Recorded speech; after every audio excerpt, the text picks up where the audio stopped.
अस्सलाम वालेकुम, मैं हूं मोहम्मद इस्माइल और आप देख रहे हैं स्मैश कोड। जैसा कि हमारी सीएसएस की सीरीज़ चल रही है और हमने काफ़ी कुछ कवर कर लिया है कि हम सीएसएस से अपने वेब पेज को कैसे प्यारा बना सकते हैं और कैसे उसकी प्रॉपर्टीज़ को हमने यूज़ करना है डिफरेंट तरीक़ों से। तो जो आज का लेक्चर है हमारा, वो सीएसएस टेक्स्ट के ऊपर है कि जो सीएसएस में हमने यानी कि जो हमने एचटीएमएल में टेक्स्ट लिखा होता है, हम उसको और प्यारा कैसे कर सकते हैं, उसको और ब्यूटीफुल मतलब कि उसमें कैसे अट्रैक्शन डाल सकते हैं कि यूज़र को वो पढ़ने में आसानी हो, उसको पढ़े भी, ठीक है? तो उसको देख लेते हैं आज हम। तो हमारे पास 6 चीज़ें हैं जिससे हम टेक्स्ट में चेंजेस ला सकते हैं, जैसे कि पहला है टेक्स्ट का कलर, दूसरे है टेक्स्ट के अलाइनमेंट, फिर टेक्स्ट की डेकोरेशन, फिर टेक्स्ट की ट्रांसफॉर्मेशन, फिर टेक्स्ट की स्पेसिंग और फिर टेक्स्ट पे हम शैडो लगा सकते हैं। तो इस लेक्चर में हम टेक्स्ट का कलर, अलाइनमेंट और डेकोरेशन पढ़ेंगे, जिससे हमारा टेक्स्ट बहुत अच्छा नज़र आने लग जाएगा। तो आज शुरू करते हैं इसको टेक्स्ट कलर के साथ। अच्छा, तो ये हम स्टाइल सीएसएस में चले जाते हैं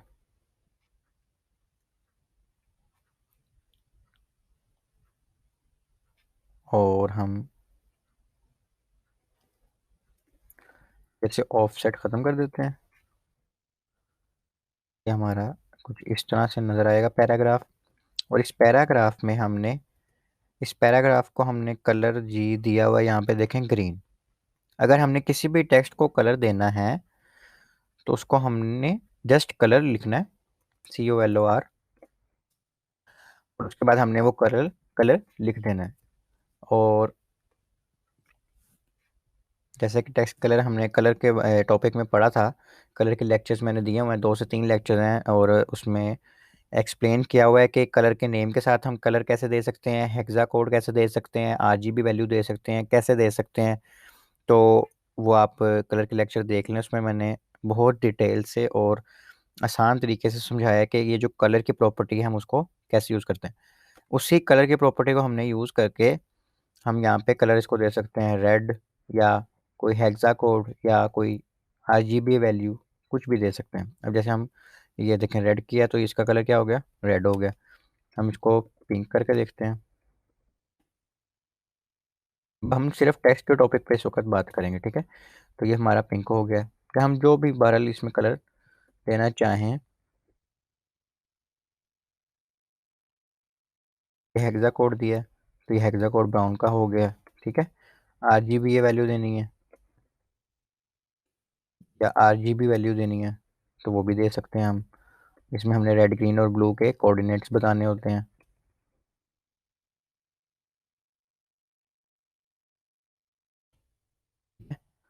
ये एक येलो का शेड बन गया है, ठीक है? अब ये डार्क येलो हो जाएगा।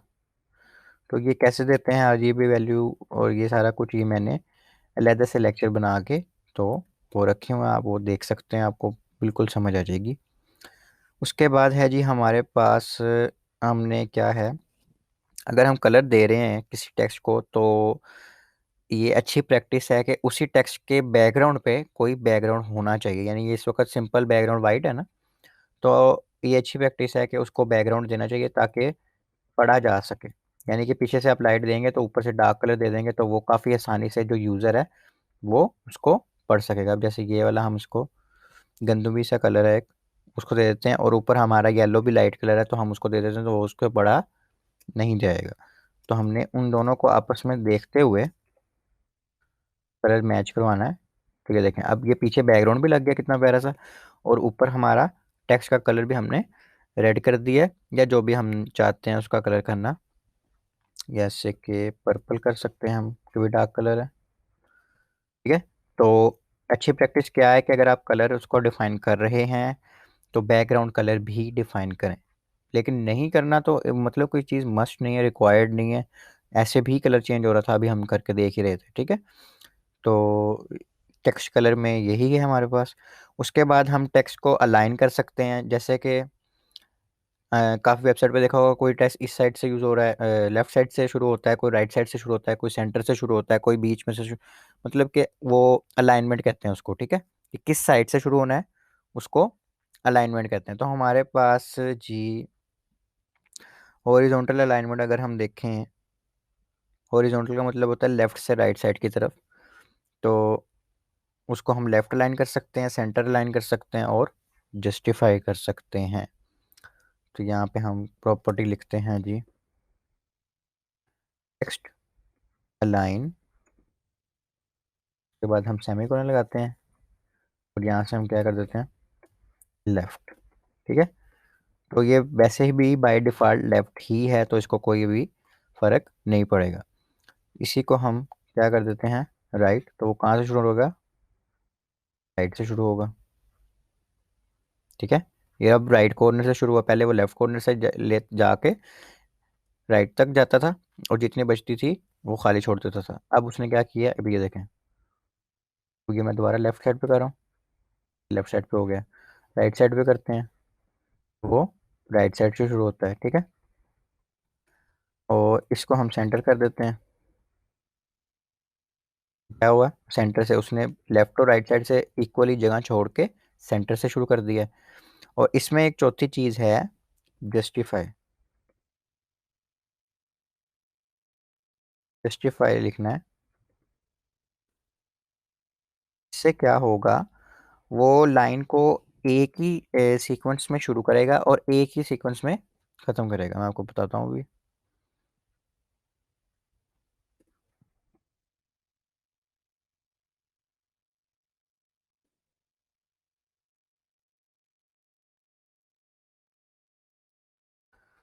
तो हमने थोड़ा सा टेक्स्ट अपना ज़्यादा कर लिया। ठीक है, अब हमने इसको क्या किया, जस्टिफाई कर दिया। जस्टिफाई का क्या हुआ, अब वो एक ही जगह से लाइन शुरू कर रहा है, एक ही जगह पे लाइन खत्म कर रहा है। ठीक है, उसने इक्वली सबको डिस्टेंस दे दिया है। अगर ये जस्टिफाई हम ना करें,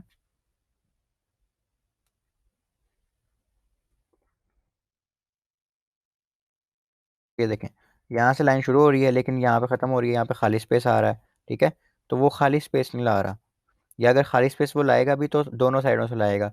वो इक्वली हमारा जो कंटेंट है उसको खुद हिसाब लगा के ब्राउज़र के हिसाब से जस्टिफाई कर देगा कि किसको कितनी जगह चाहिए। ये देखें, उसने इक्वली डिस्टेंस दे दिया, वर्ड्स के अंदर भी डिस्टेंस दे दिया, लाइंस भी एक्यूरेटली हमारी यूज़ हो रही हैं, तो इस हिसाब से वो करता है। तो जस्टिफाई में इस तरह हम कर सकते हैं। अच्छा, उसके बाद है जी हमारे पास टेक्स्ट लाइन प्रॉपर्टी, हमने पढ़ लिया है, स्ट्रेच कर देता है वो उसको। ठीक है, और उसके बाद इक्वल विड्थ दे देता है, जस्टिफाई जब करते हैं लेफ्ट राइट से मार्जिन इक्वली दे देता है। और ये इस तरह जो जस्टिफाई का एक एग्जांपल है न्यूज़पेपर। अगर आपने न्यूज़पेपर कभी देख के पढ़ा हो तो वो लेफ्ट और राइट साइड से इक्वली मार्जिन जो होते हैं, ठीक है, उनकी वर्ड स्पेसिंग भी इक्वली होती है, तो ये उसके हिसाब से काम करता है। ठीक है, अच्छा, टेक्स्ट अलाइनमेंट में ही एक और चीज़ है हमारे पास, टेक्स्ट डायरेक्शन। अच्छा, ये एचटीएमएल में भी हमने पढ़ा था, अगर याद हो आप लोगों को। तो उसमें क्या था कि हमने अगर टेक्स्ट को, अब जैसे अगर दिस इज़ अ पैराग्राफ लिखा हुआ है तो वो बिल्कुल उल्टा कर देगा। तो उल्टा करने से, एक सेकेंड, बिल्कुल हमारा जो टेक्स्ट है उल्टा लिखा हुआ आएगा, यानी कि अगर हम उल्टी स्पेलिंग लिख दें।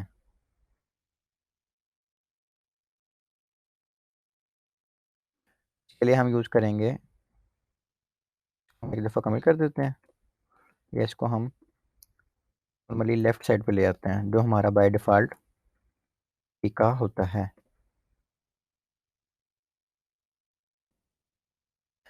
इसको हम डायरेक्शन दे सकते हैं जी, एल टी आर, जो इसका मतलब होता है लेफ्ट हैंड साइड से। ठीक है, यानी जो हमारा by default left hand side से शुरू होता है ना, मतलब सीधा सीधा हम लिख रहे होते हैं, राइट हैंड साइड से कर देंगे तो बिल्कुल उल्टा हो जाएगा। यानी अगर टी एच ई दा लिखा हुआ है तो क्या लिखा आएगा, ई एच टी। ठीक है, और इनहेरिटल का मतलब, इनहेरिट का को मतलब पता है कि जो उसका पेरेंट डिव होगा या जो उसका पेरेंट एलिमेंट होगा, जो उसको स्टाइल दिया होगा वो उसको भी लग जाएगा, इनहेरिट को भी। इनिशियल का मतलब है जो बाय डिफ़ॉल्ट उसका होता है, अनसेट का मतलब हमने सेट नहीं किया। तो इसको हमने एल टी आर अगर हम देखते हैं तो हमें कोई भी यहाँ पे फ़र्क नहीं पड़ा, नॉर्मल वो अपनी जगह पे आ गया। लेफ्ट साइड से हमने अलाइन कर दिया, जस्टिफाई भी ख़त्म कर दिया ना, तो वो अपने हिसाब से आ गया। लेकिन जैसे ही हम इसको आर टी एल, ठीक है, कर देते हैं, और एक और प्रॉपर्टी इसको हम देते हैं,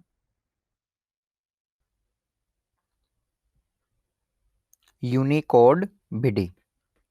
ठीक है, ये प्रॉपर्टी हम इसको अगर साथ दे देते हैं और इसमें से हम बी डी ओवरराइड इसकी वैल्यू ले लेते हैं, दोबारा रिपीट करता हूँ। डायरेक्शन हमने दे देनी है आर टी एल, आर से आपने याद रखना है कि अब ये राइट साइड से उल्टा शुरू होगा। और यूनिकोड की वैल्यू हमने देनी है बी डी ओवरराइड। क्या देनी है? B D override. तो उससे क्या होगा, जो हमारा टेक्स्ट है वो बिल्कुल उल्टा हो गया। अब अगर आप दोबारा से देखें, मैं इसको कमेंट कर देता हूँ। हमारा सीधा टेक्स्ट है, ये टी से शुरू हो रहा है, ये एच पे ख़त्म हो रहा है, ठीक है। अब बिल्कुल उल्टा हो जाएगा।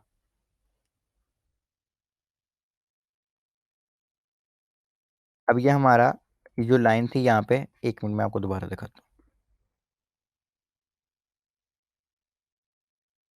ये टी से लाइन शुरू हो रही है, ठीक है, और ये आर पे ख़त्म हो रही है। इसी लाइन को वो उल्टा, एग्जैक्ट उल्टा कर रहा है। यानी वो आर से शुरू करेगा, फिर ओ, फिर एफ, फिर स्पेस देगा, फिर एच, फिर पी, फिर ए, और आखिर पे टी आ जाएगा। लाइन टू लाइन उसने बिल्कुल एग्जैक्ट उल्टा कर देना है उसको। आर ओ एफ, फिर एच, स्पेस दी, फिर एच, फिर ऐसे टी पे ख़त्म हो रही है। ऐसे ही अगली लाइन भी है और ऐसे ये उससे अगली लाइन भी है। तो हमने अगर अपना टेक्स्ट बिल्कुल एग्जैक्ट उल्टा करना हो, काफ़ी दफ़ा हमें ये जावास्क्रिप्ट के साथ करने की ज़रूरत पेश आती है, तो हम ये कर सकते हैं। तो उसके लिए क्या यूज़ करना है, हमने सबसे पहले डायरेक्शन की प्रॉपर्टी यूज़ करनी है। डायरेक्शन में हमने लिख देना है आर टी एल, यानी राइट साइड से। उसके बाद हमने यूनिकोड बी डी की एक प्रॉपर्टी देनी है, जिसमें हमने जो वैल्यू है वो बी डी ओवरराइड यूज़ करनी है। और वापस इसको सही करने के लिए हम नॉर्मल भी यूज़ कर सकते हैं, तो वो नॉर्मल में आ जाएगा अपने। ये नॉर्मल में आ गया। और यहाँ से हम अगर इसको ख़त्म ही कर दें, या इसको हम एल टी एल कर दें, यानी वो वापस लेफ्ट हैंड साइड से ही शुरू हो, तो वापस वो अपनी जगह पे आ जाएगा। तो ये काफ़ी इंटरेस्टिंग सी चीज़ थी। उसके बाद है वर्टिकल अलाइनमेंट। अच्छा, वर्टिकल अलाइनमेंट जैसे हॉरिजॉन्टल अलाइनमेंट थी कि लेफ्ट से राइट साइड पे या सेंटर में या इस तरह, ऐसे ही हम वर्टिकल अलाइनमेंट भी कर सकते हैं किसी चीज़ की। अच्छा, अब हम यहाँ ना कोई चीज़ लगाते हैं ताकि आपको पता चले कि हमारी ये वर्टिकल अलाइनमेंट हो रही है। अच्छा, ये जो अब ए का पैराग्राफ है, ये जो ए लिखा हुआ है, ठीक है, इसको हम चेंज कर देते हैं पैराग्राफ में। यहाँ हम लिख देते हैं दिस इज ए पैराग्राफ। और इस पैराग्राफ के बीच में ये इमेज हम लगा देते हैं, बीच के अंदर, ताकि हमें पता चले कि क्या फ़र्क पड़ रहा है। इसकी जो हाइट और विड्थ है वो हम 10 px कर देते हैं, छोटी सी इमेज लगा देते हैं हम। अब ये देखें, ये एक लाइन में आ गया और बीच में इसके इमेज भी आ गई। अब हमने करना क्या है, हमने ऊपर नीचे को अलाइनमेंट करनी है। अभी हमने लेफ्ट राइट साइड पे करके देख लिया। अब हमने इसको क्या करना है, ऊपर नीचे को करके देखें। तो हम इस पी को क्लास देते हैं लाइन की।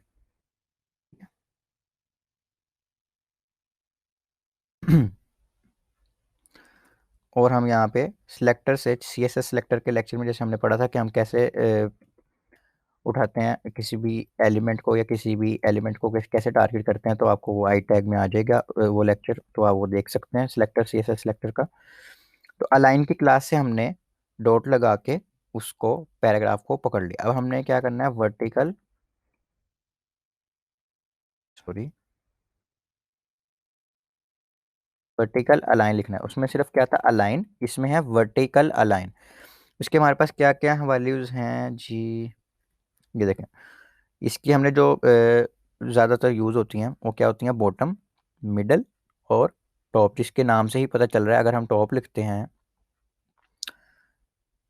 तो ये हमारी टॉप से ही शुरू हो रही है। एक मिनट की मैं ना इमेज की थोड़ी सी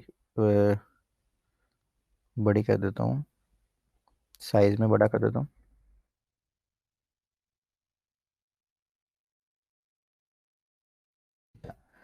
अब ये जो हमारा टेक्स्ट है ना, ये टॉप से शुरू हो रहा है, ठीक है।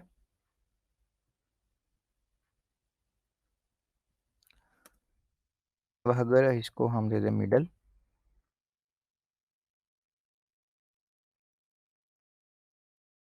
इसको ना आपको इस तरह समझ नहीं आएगी, मैं इमेज को भी साथ देता हूँ ताकि आपको थोड़ा सा समझ क्लियरली आएगा कि ये फ़र्क हो रहा है। इसको हम देते हैं अलाइन वन की प्रॉपर्टी क्लास। अलाइन वन की क्लास दे दी और उसको हमने क्या दे दिया,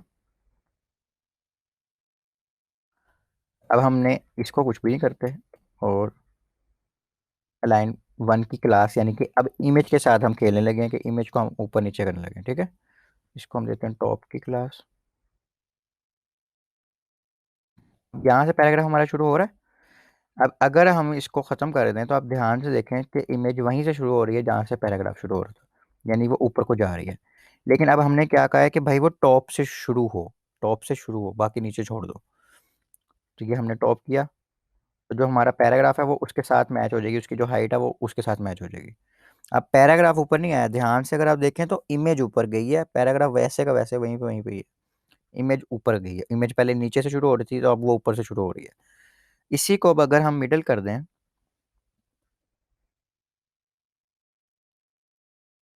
अब ये देखें सेंटर शुरू हो रही है, अभी भी पैराग्राफ वैसे का वैसे ही है, लेकिन जो इमेज है उसको हमने आधा ऊपर और आधा नीचे यानी कि सेंटर से शुरू करवा दिया। जैसे अलाइनमेंट में लेफ्ट साइड और राइट साइड वाली में सेंटर था, ऐसे इसमें मिडल है, ठीक है।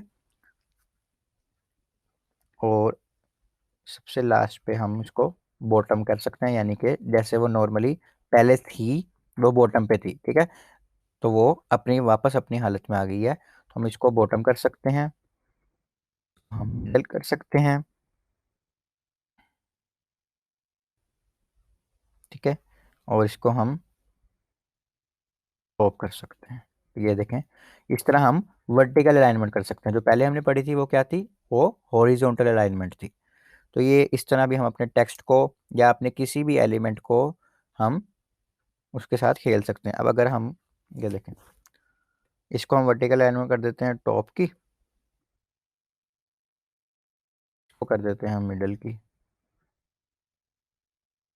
तो हम अपने हिसाब से जो भी हमने कंटेंट को हिसाब रखना है या जो हमारे क्लाइंट की रिक्वायरमेंट्स हैं हम उसके हिसाब से उसको रख सकते हैं, ठीक है।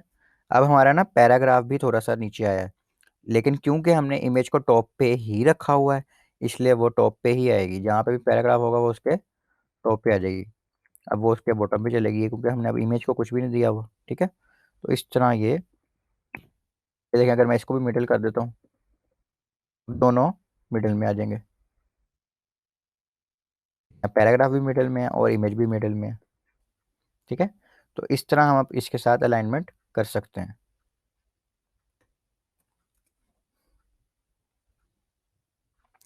उसके बाद है जी हमारे पास टेक्स्ट डेकोरेशन। अब टेक्स्ट की हम डेकोरेशन कैसे कर सकते हैं हम वो पढ़ लेते हैं।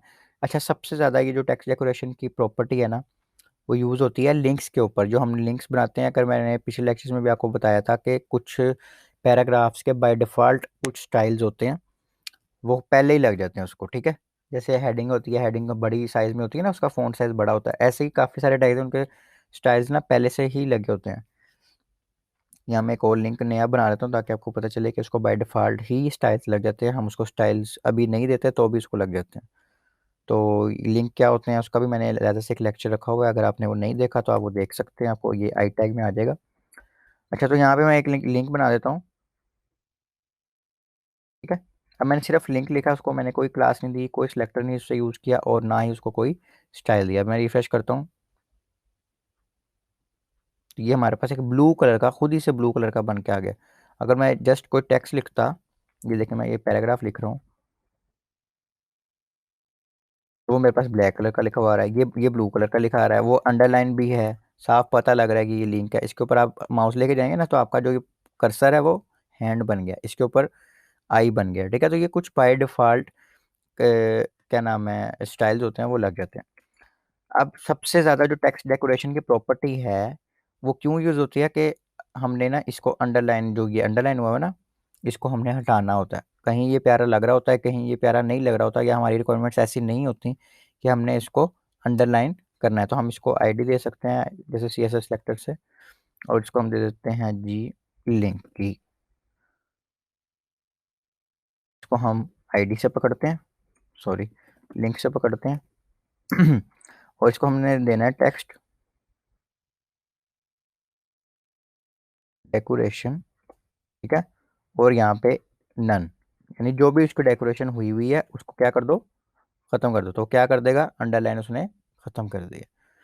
अब कुछ चीज़ें हैं उसको हमने अंडरलाइन करना होता है, ठीक है, इसको तो हमने अंडरलाइन ख़त्म करना था ना, तो हम उसको अंडरलाइन ख़त्म करने के लिए क्या यूज़ करते हैं, हम यहाँ लगाते हैं पी का टैग, जो अभी हमने बनाया भी था। हम इसको लिंक जैसा अंडरलाइन करते हैं, ठीक है, और इसको हम आईडी इसको भी दे देते हैं, टेक्स्ट की दे देते हैं इसको आईडी, टेक्स्ट 1 2 की दे देते हैं, शायद टेक्स्ट की हमने पहले यूज़ की हुई है।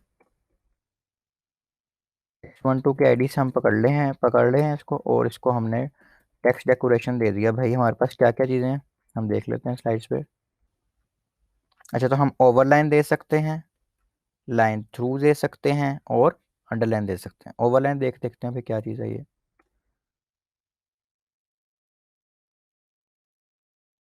इसके ऊपर लाइन लग गई है, लाइन थ्रू दे देते हैं, ये लाइन थ्रू हो गया। अगर आपको याद हो तो एचटीएमएल के लेक्चर में हमने सुपर स्क्रिप्ट और सब स्क्रिप्ट पढ़ा था, ये बिल्कुल उसी तरह काम कर रहा है, ठीक है। हम अगर वो टैग्स यूज़ करना नहीं चाहते और हम सीएसएस से देना चाहते हैं किसी भी टेक्स्ट को, तो हम इस तरह भी दे सकते हैं। और अगर इसी को हम अंडरलाइन यूज़ कर लें, तो वो जो लिंक को पहले से दी होती है चीज़, ये अंडरलाइन हो गया। अब सिर्फ इसका हम अगर कलर चेंज कर दें तो ये भी लिंक बन जाएगा।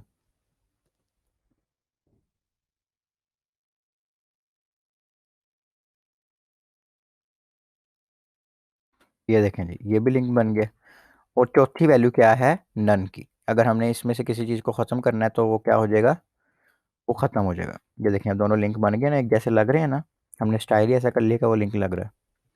तो ये था जी टेक्स्ट डेकोरेशन।